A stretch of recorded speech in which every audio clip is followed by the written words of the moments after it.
Professor Audrey Gusky is a Duquesne University marketing professor. We've had her on. She's the woman who brought in, you need to come a little closer, says Brian. Brian Ibzanka is our producer. You never see him, but you hear him once in a while. He's the one that arose me from my golf way. Anyway, she brought in all the toys at Christmas time, remember? Yes, and she's happy that USAirways is flying because you're going to Rome this week. But the real question, I'm glad we got you before you left. Here's my real question. Since people found other ways and other flights, is USAirways still going to have to fight to try to bring back passenger levels to where they were? Yeah, absolutely. They had problems even before the threat of a strike. It's a matter of image. It's a very competitive industry. And other than the Pittsburgh area, which we are in a sense a captive audience, we really have no choice but to fly USAirways. All the other areas, other cities do have choices, and so they really have to be very strong. They have to suggest that we're back, we're here, we're going to give you the best possible service, best prices we can. But isn't that frequent flyer thing, that loyalty, that the dividend miles, you have this thing? That's why, I mean, travel agents tell me Delta used to have a nonstop flight Pittsburgh to Orlando. Nobody flew it. Because they want to fly USA, they want to accumulate their miles, and that's a real motivator right there. Yeah, it's called patronage awards, and people are real suckers for that, because if I can add up my miles and then get a free trip in a year or so, people are going to do that. So you think they're going to have some of those bonuses out there to come on back this week? Yeah, they may have double mileage, or they may have special price options. I think they really need to do that, absolutely, because they need to once again get in our faces and say, we're here, we were never really gone, look at us again and fly with us. So I'm reading the newspaper this morning, the Tribune Review, and your name is in two separate articles. First, the one about the USAirways and what they're going to have to do marketing-wise to get back in the game, and then the continuing debate over the Fifth and Forbes project, the downtown development project, which I tell you what, I haven't seen anything more volatile. This may even become more volatile than the stadium issue. I think so. I think it's Robin Fernandez, the guy who runs Metropole and Rosebud, has been a bit taken back. And there are other, Frank over at Piccolo's a bit taken back because they see the mayor as giving tax incentives and subsidies to their competition to come in when Fernandez did single-handedly brought nightlife to the Strip District where it wasn't before. Right. And they're saying, and then they're talking about the House of Blues coming in, and will it come in and won't it come in, and then they're talking about, is there a viable population in the Pittsburgh area for nightlife? And you're saying, yeah, there is. Absolutely. One of the situations is, we all know in the Pittsburgh area, we're a relatively older population, very conservative. We're losing a lot of our young people to other areas. They're looking for jobs elsewhere, and they're looking for fun and entertainment elsewhere. I think we have a population. We need to keep them here. We need to keep them happy, and we need to offer them these really interesting, exciting options as far as entertainment, retail, restaurants that we really, in a sense, don't have in the Pittsburgh area, such as our competing cities like a Cleveland or a Baltimore would.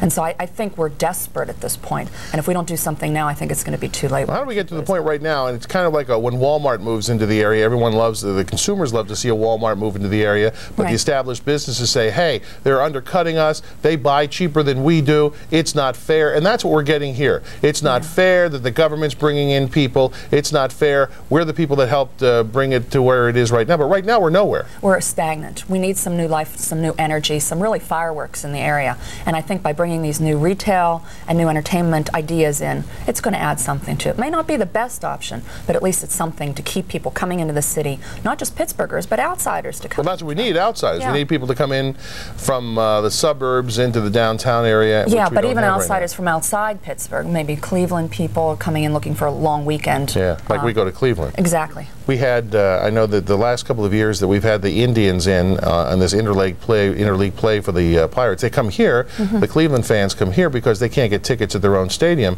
and they'd love to spend a weekend, but they can't, or they don't, because there's nothing to do. Yeah, they're looking for some kind of fun and entertainment options that they are spoiled now. They have established their city. It's taken them many years, but they've done it. Well, but what's the answer here? I mean, this is going. Everybody wants you're never going to please everybody on this. Right. What's the answer here? I think if we just keep bringing in new options and new ideas and trying different things and seeing what's happening. Currently, there's nothing new. There's nothing exciting. We've got pockets of of areas where people hang out. But yet, I think we need to bring it to the downtown area, and I'm a strong advocate of it. Here's, being a marketing expert, here's what bugged me. Apparently, it would appear, I want to make sure I phrase this correctly, that many of the businesses we have downtown right now are very happy with their current lot in life. They're making enough to pay the mortgage, they're making enough to be happy. We don't care if anything else happens. We're open during the day, the people come down during the day, and we service them. We don't care about the weekends, and here's the evidence. New Year's Eve and New Year's Day, we had huge events going on downtown. The downtown merchants, a lot of the downtown merchants stayed closed. And people were looking all over. The only place they could get something to eat was the fast food joints, which were overtaxed, running out of things. And I say to myself, if they're handing you business on a silver platter and you don't want to take it, then there's a problem. Yeah, right there. Really. Yeah, absolutely. I think what happens is, as you said, the businesses are very complacent. They have everything they need. They are not really looking to expand and grow, and that's very evident in the sales, the retail sales, and the amount of people that are wandering around the city.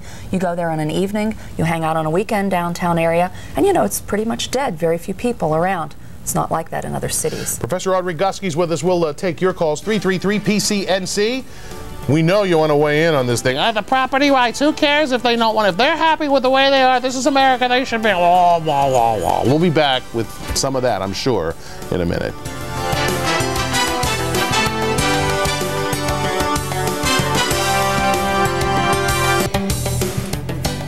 Marketing Professor Audrey Guske of Duquesne University. I always get Duquesne and CMU mixed up. I don't know if I'm the only one that does that, but maybe because they're up there right next to each other. There's no confusing either of us. I know. I apologize.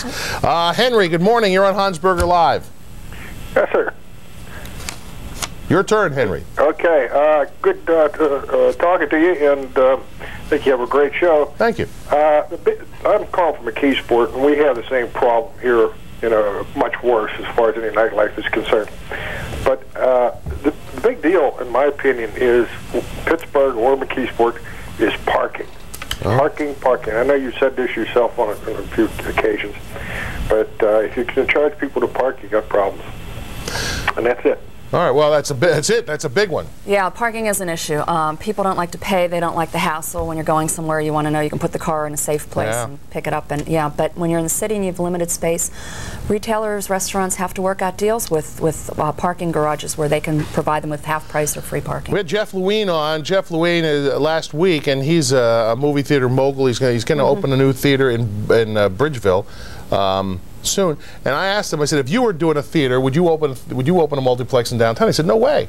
He said, even at $1 to park, which is what they're talking about doing, you can still go to the suburbs. But I kind of disagree with that, because one of the things people would like to do, maybe you meet up with someone after work downtown, you can go to dinner and then go to a movie. You don't have to drive out somewhere to go to see a movie. Yeah. But I guess I don't know, the volume that you need, I don't know anything generations ago, that's where all the movie theaters were downtown, and things are very cyclical. So a lot of the other towns and areas, that's what's happening. People are going back to the city for entertainment. Jill, good morning. You're on Hansberger Live. Yes, I wanted to comment about the downtown development. I just don't understand how people could be against this. I mean, there's like no type of life downtown. Yeah. I mean, even if you want to go to see a new movie or anything, the closest Cineplex is out there in Waterworks Mall. And I mean, how can people be against this? I mean, there is just no life. I mean, you know what it is, Jill? I'm going to tell you what it is. My opinion, I'll let the professor then say it. My opinion is it's money. It's all about money. It's people who are in the businesses now that are going to be relocated. They want to be able to get the most money that they can for their businesses. There's nothing wrong with that, but I think that's more of what this is about than being opposed to progress. Because they have the vested interest in it, and if you look at who is really voicing their opinions, because they have the most to lose. Everyone else, it's really a win-win situation for us.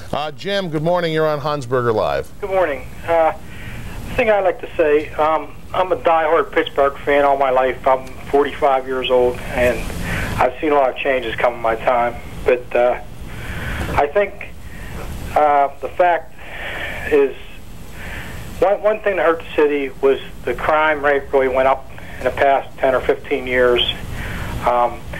If they could assure people that they'll be safer downtown, and a lot of these businesses, like you mentioned about New Year's, you know, they had the festivities down there, and they weren't open. But I think inflation might have had something to do with that, because if you remember years ago, 20 years ago, a lot of these places would stay open late, you know, and I just think them having to pay employees to work overtime and so forth to stay open, that they just can't afford to do it with, you know, the tax structure in the city of Pittsburgh. Well, most of these folks don't have to pay overtime because they're service employees. Very few belong to unions and do that. Number one, let's talk about the crime situation. I don't know about you, Professor, but I've lived in other cities where there really are crime problems downtown. Right. Pittsburgh is still one of the safest cities. It always has been. And I think that we need to be aware of that. I mean, there's crime everywhere. There's crime in the suburbs. I mean, you grow up in Pittsburgh, you think, oh, downtown. You don't know what a crime-ridden downtown is till you've gone to Washington, D.C., some areas of Philadelphia, some areas of New York, although Rudy Giuliani has cleaned a lot of that up. So, I don't know. Professor, thanks for being with us. My pleasure. Have a good trip to Rome. I'm glad USAirways is flying. I am too. It's good. We'll have you back again. When you get back, we'll do a little travel segment. I would love to do that. Thanks, Fred. Call me anytime. Hans Berger Live. Oh, hold on. We're here.